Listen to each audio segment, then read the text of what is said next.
il voulait intercepter un convoi de marchandises, le prophète sallallahu alayhi wa sallam s'est retrouvé face à une armée portée par le diable pour en découdre. Et la guerre a été déclarée. À mon sens, c'est la plus grande bataille faite par les musulmans parce que cette bataille a failli mettre fin à l'islam. Cette bataille a impliqué l'ange Gabriel, Jibril dans un camp et Iblis, Satan, le diable en personne dans l'autre. 311 compagnons à peine équipés contre 1000 soldats. Un véritable miracle de Dieu. Comment les musulmans ont pu être sauvés? Laissez-moi vous raconter le miracle de la bataille de Badr.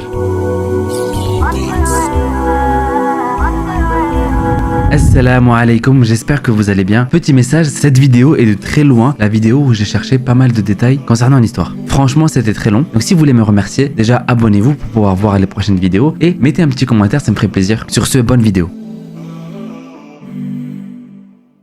13 ans après que le prophète ait reçu la révélation, les musulmans sont toujours à la Mecque. 13 ans de persécution, de maltraitance, certains sont tués. Des personnes originaires de Médine qui étaient à la Mecque ont été convaincus par le message de l'islam. Ils ont invité le prophète de venir à Médine car il pouvait leur offrir une sérénité. Beaucoup de musulmans vont alors émigrer, c'est ce qu'on appelle la hijra. Le diable en personne va organiser une tentative d'assassinat contre les musulmans. C'était le sujet de ma dernière vidéo. Restez jusqu'à la fin et je vous mettrai le lien de la vidéo Inch'Allah. Et le prophète va s'enfuir juste à temps en direction de Médine. Et de cette manière va être organisée la deuxième tentative pour mettre fin à l'islam.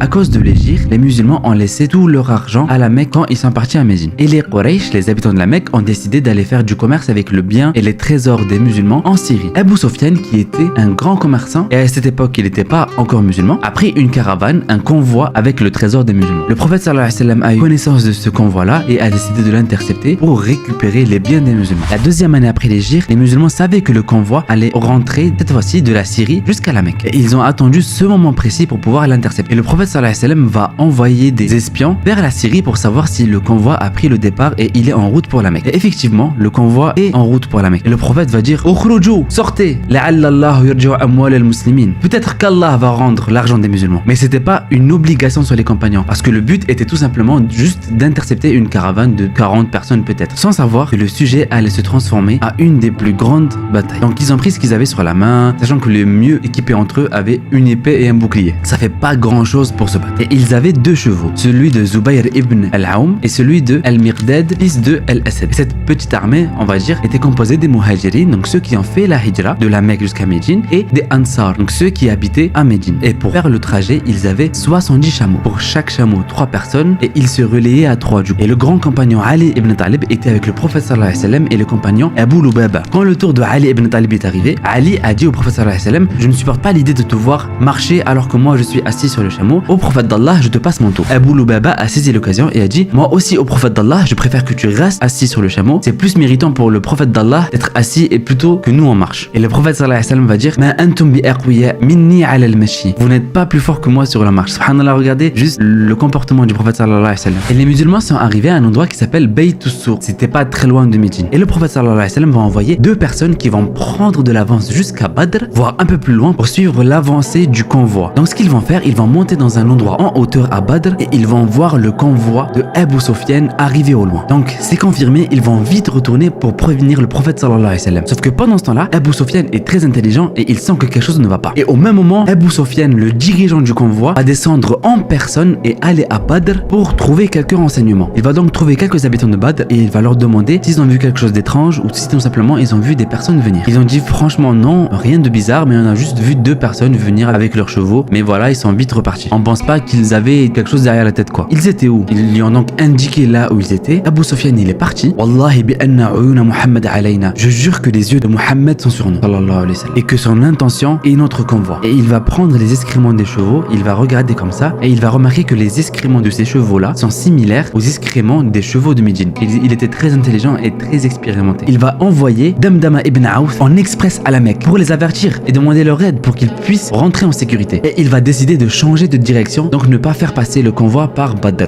Damdama lui va très vite arriver à la Mecque et pour créer de l'urgence chez les Mecquois, il va déchirer ses habits et se couper la tête et l'oreille. Il va rentrer en criant: Mohammed a attaqué le convoi, Mohammed a attaqué le convoi, alors qu'il s'est absolument rien passé quoi. En plus, Damdama Damdama c'est leur ami, il est en sang, c'est qu'il y a quelque chose qui se passe. Enfin, de leur point de vue. Donc le Mecquois le voit vraiment comme un gros manque de respect. Ils sont en train de se chauffer et ils veulent aller attaquer le prophète sallallahu alayhi wa sallam. Sauf qu'il y a un problème. Tribu voisine qui s'appelle Bani Kanan et ils sont rivaux à la tribu de Quraysh. Et ils ont peur que pendant qu'ils sortent pour aller se battre contre le prophète, la tribu en profite pour attaquer la Mecque pendant leur absence. Et le diable en personne va saisir l'occasion et il va venir sous la forme de Suraqa ibn Malik, qui était très connu et qui venait de la tribu rivale à celle de Quraysh. Et il va leur dire, vous inquiétez pas, je suis dirigeant et je vous promets qu'on ne va pas vous attaquer. Tant qu'on en finit avec le prophète sallallahu alayhi wa sallam, c'est bon pour nous. Et je vous le garantis, hein, vous savez quoi, je vais même me battre avec vous. Les Mecquois le voient vraiment comme l'occasion parfaite. Tellement que Abu Jahl, un des dirigeants de la Mecque et le plus grand ennemi de l'islam à l'époque du prophète sallallahu alayhi wa sallam, va réunir très rapidement une armée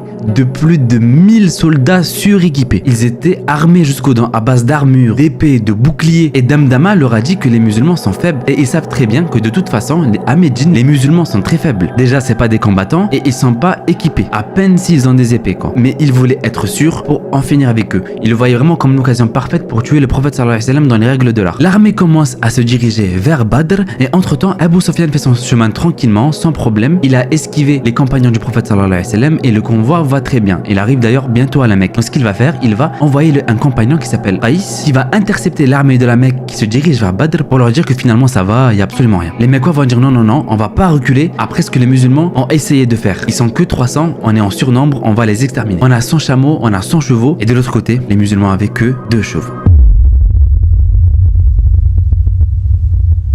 Le prophète sallallahu alayhi wa sallam est arrivé à Badr et n'a absolument rien trouvé. Et ils ont très vite compris que Sufyan était au courant et il a changé de chemin. Et pas que, le prophète sallallahu alayhi wa sallam va apprendre qu'il y a une armée colossale qui se dirige à Badr pour se battre avec les musulmans. Et c'est assez clair ce qui va se passer. Et je veux pas vous mentir, à ce moment-là, les compagnons, 313, ils avaient très peur. Et en vrai, il y a de quoi. Les compagnons du prophète vont attraper un jeune qui avait des informations sur les Mecquois. Et le prophète sallallahu alayhi wa sallam va lui dire, dis-moi combien ils sont. Et à de nombreuses reprises, il va dire, je sais pas, ils sont extrêmement nombreux et armés jusqu'aux dents. Le prophète sallallahu alayhi wa sallam va lui dire combien il tue de chameaux par jour pour se nourrir. Le jeune répond 10 chameaux. Le prophète sallallahu alayhi wa sallam va dire ça veut alors dire qu'ils sont 1000 parce que pour chaque chameau 100 personnes vont se nourrir. Le prophète sallallahu alayhi wa sallam se lève et va parler aux compagnons. Je vous ai promis d'attaquer le convoi et de vous rendre qui vous a été pris. Mais Sufyan a fui et voilà qu'une armée arrive venant de la Mecque et ils viennent pour nous. Qu'est-ce qu'on fait? Abu Bakr était le premier à se lever et va dire vas-y, on est avec toi. Ensuite Omar ibn al-Khattab va se lever et montrer son soutien envers le prophète. Ensuite Al-Miqdad va se lever et dire tu penses qu'on va te dire ce que les enfants d'Israël ont dit au prophète Moussa quand il les a ordonnés à entrer à Jérusalem? Vas-y toi et ton Seigneur combattez, nous restons ici. Par Allah on va te dire vas-y toi et ton Seigneur vous battre, nous on vient avec vous. Ceux qui n'ont pas compris l'histoire à laquelle Al-Miqdad fait référence, Allah avait ordonné à Moussa et à ses compagnons de libérer la Palestine, sauf qu'ils ont refusé. C'est aussi le sujet d'une de mes vidéos, comme je vous ai dit tout à l'heure, je vous mets tout à la fin et allez regarder pour avoir tout le contexte derrière tout ça. Mais la plupart des 313 compagnons qui étaient avec le prophète sallallahu alayhi wa sallam n'étaient pas de la Mecque, ils étaient de Médine. Et le prophète sallallahu alayhi wa sallam au fond il voulait savoir leur avis à eux, pas ceux de la Mecque. Donc le prophète va redire à ses compagnons en regardant en direction des Ansar et il va leur dire qu'est-ce qu'on fait? Saad ibn Mu'ad, un des chefs de Médine, va se lever et il va lui dire au prophète d'Allah tu fais référence à nous, les Ansar? C'est la vie des Ansar qui t'intéresse? Absolument. Saad ibn Mu'ad va lui dire au prophète d'Allah, Allah t'a envoyé vers nous avec la vérité et on t'a suivi. Tu nous as commandé et on a obéi. Tu nous as interdit et on s'est abstenu. Ô messager d'Allah, on se lèvera avec toi peu importe la situation. Et par Allah, si tu dois traverser les océans, on sera avec toi. C'est ce jour où Allah va te montrer qu'on est des vrais hommes. Et par Allah, on est très patient quand il s'agit de se battre. Et par Allah, on sera ferme durant la guerre. La promesse d'Allah est véridique. Soit la victoire, soit le paradis.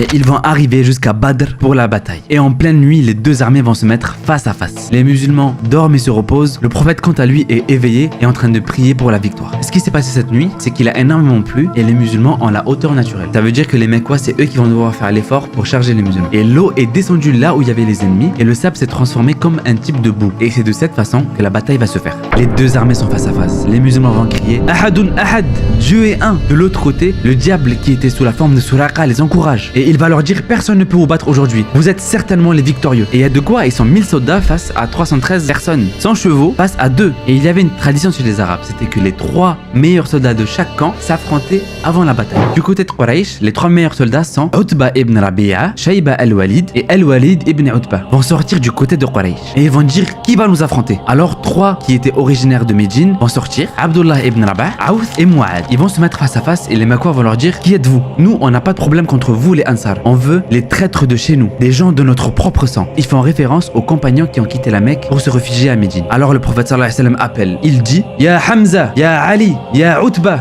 debout pour le paradis. Et l'affrontement va commencer. Hamza va rapidement tuer Shayba. Ensuite, Ali va réussir à tuer Al-Walid. Ubayda était contre Utba, un redoutable combattant. Utba était parmi les meilleurs combattants de chez Quraysh. Il va blesser fortement Ubayda. Ali et Hamza vont venir à temps et le tuer. Malheureusement, Ubayda, fortement blessé, finira par mourir un peu plus tard. Les musulmans vont gagner le duel et le moral des compagnons est au plus haut. La bataille commence. Les Quraysh vont commencer à charger les musulmans et les habitants de la Mecque ont des difficultés à monter jusqu'aux musulmans. Le premier rang bloque les ennemis à passer. Le deuxième rang, c'était des archers qui bloquaient le passage de l'ennemi. Et ils vont répéter ça plusieurs fois pour essayer de percer les musulmans. Les Quraysh reculent, attendent un moment, puis rattaquent. Puis reculent encore une fois. Les musulmans, à peine s'ils ont des boucliers, ils vont pas tenir très longtemps. Le prophète est juste derrière. Il encourage les musulmans. Il rentre dans sa tente et prie en pleurant. Ya Allah, la victoire que tu m'as promis. Si ces croyants meurent, tu ne seras plus jamais adoré sur cette terre. Ya Allah, la victoire. Les mains en l'air, en pleurant. Abu Bakr Siddiq essaie de le calmer. Ô prophète d'Allah, Allah va t'accorder ta victoire, ne t'inquiète pas.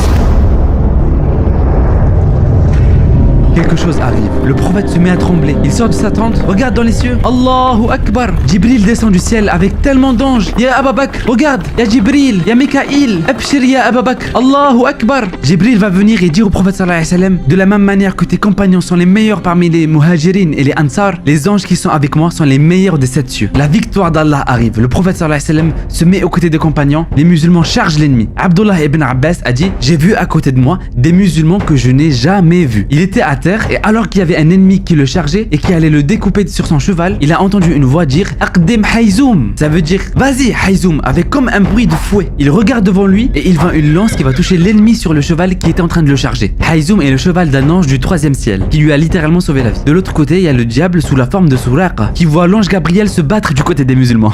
Il va commencer à pousser tout le monde et à fuir. Les mecs vont lui dire où est-ce que tu vois ya Suraqa? Il va pousser tout le monde en disant Inni ara ma la taroun, je vois ce que vous ne voyez pas, et il va s'enfuir parce qu'il sait que c'est la fin. Et les musulmans vont réduire tous leurs ennemis à néant. Vous y croyez que seulement 14 musulmans sont morts alors qu'ils étaient 313 face à 1000? Et de l'autre côté, les plus grands dirigeants de Quraysh sont morts. Abu Jahl, Umayya, Utba, Shayba, ceux qui avaient humilié le prophète sallallahu alayhi wa sallam à la Mecque, ceux qui ont torturé les compagnons, ceux qui avaient jeté des excréments sur le dos du prophète sallallahu alayhi wa sallam pendant qu'il priait en face de la Kaaba. C'est mentionné dans le Coran, Surat Imran, verset 123. Allah vous a donné la victoire à Badr alors que vous étiez humiliés. Lorsque tu disais aux croyants, ne vous suffit-il pas que votre Seigneur vous fasse descendre en aide 3000 anges? Mais oui, si vous êtes endurant et pieux et que les ennemis vous assaillent immédiatement, votre Seigneur vous enverra en renfort 5000 anges marqués distinctement. Et Allah ne le fit que pour vous annoncer une bonne nouvelle et que pour vos cœurs s'en rassurent. La victoire ne peut venir que d'Allah, le puissant, le sage. C'est la promesse d'Allah. Et de la même manière, la promesse d'Allah continuera toujours. La victoire des musulmans n'a jamais été faite grâce à leur force, à leur nombre ou à leur intelligence, ni leur richesse. La victoire était garantie tant qu'ils étaient avec Allah. Vous pouvez trouver tellement de témoignages de compagnons qui ont raconté des choses incroyables et stupéfiantes qui sont arrivées durant la bataille de Badr. Omar avait dit, subhanallah, ce jour-là, on avait presque rien à faire. Les mouchriquins tombaient de partout. Ils volaient, subhanallah. Voici les deux vidéos. Une concernant la première tentative d'assassinat du prophète sallallahu alayhi wa sallam pendant qu'il était à la Mecque, et la deuxième qui raconte l'histoire de Moïse, ses compagnons, lorsqu'ils avaient refusé de libérer la Palestine avec lui. Les deux sont incroyables, n'hésitez pas à les voir.